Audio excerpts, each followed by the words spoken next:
If you've been watching the channel for a little while now, you know that we do a couple of different series here, and one of them we've been doing more lately is pairing up videos for years and singles and albums. So right now we are going to start a two-part series on the best singles and best albums from 1974.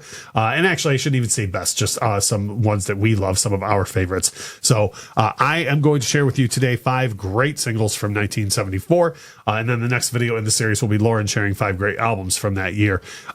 There was so much good music in 1974 that this was really, really hard for me to adhere to our own standard of having 5 cuts and so much good diversity in the music at the time. One of which is a song that for me, I don't know why, but I always think of this as having come out way later than it did than 1974, and that's Dancing Machine by the Jackson 5. What a great song. Everything about it is just it's disco before disco. It's got a rock edge to it. The horns in it are fantastic. If you ever catch any live performance of it from when it was new all the way up till the time MJ stopped doing it, like 81, 2 MJ fans, help me out on that in the comments. But it's just a great song. Now, another one that now for me, for some reason, I always think of this as coming out way earlier than 1974. And this one got a huge resurgence about 20 years after its release because of its inclusion in the opening credits of Pulp Fiction, Jungle Boogie by Kool and the Gang. And what's funny is when I was a kid, Kool and the Gang was pretty much thought of for the song Celebrate. Or Celebration, Celebrate. But that's all anybody knew them for.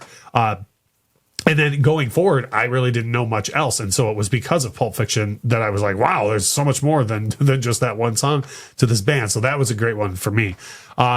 If you've seen any of the Guardians of the Galaxy movies or been alive in the past 15 or so years, this song has had a huge resurgence, but it came about in 1974. And that's Come and Get Your Love by Redbone. What a fantastic single. Like, this is one that, to me, now this one sounds very of its time to me. This to me is what I expect music in 1974 to have sounded like. And it's just an absolute fantastic song. It's one of those ones that, like, sometimes when a song has a resurgence, you wonder, like, somebody must have really liked that. And I don't know, this is confusing why this song, but this is one that sounds definitely could get more attention. 20 years from now, this song could get more attention again.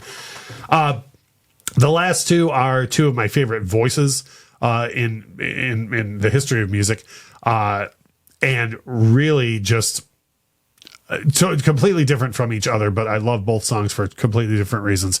One is the Carpenters' Top of the World. And again, this to me, much like the Redbone song, like this sounds like 1974 to me, but Karen Carpenter's voice is so timeless. It was an American treasure. She just had a way to sing, at the risk of sounding insulting, the most cheesy stuff just coming from her sounded so genuine. And that's why I love songs like this. So Top of the World by the Carpenters for sure. This next one is hands down my favorite song of the year. It's I think my favorite song by this artist, and from an incredible record called Intervisions. Stevie Wonder had a cut called Living for the City.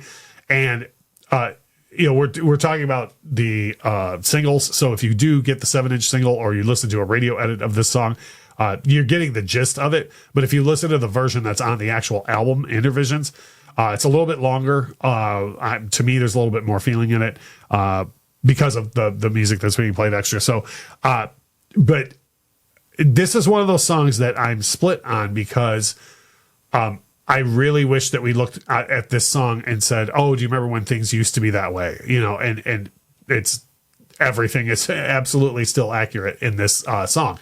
And so while I wish that we would have learned from those mistakes by then, it's still a great song to hear an artist brave enough to talk about those things at that time. And the vocal from Stevie Wonder is absolutely stunning on it. So, like I said, this is the first of 2 videos on the year 1974 with me sharing some of my favorite singles. Lauren will be back in our next video to share with you her 5 great albums from 1974. So before we get to that, if you have singles from 74 that you would like to share with us, by all means, drop a comment below and let me know. Drop a like on the video because that helps us grow. And as we always say, thank you so much for watching.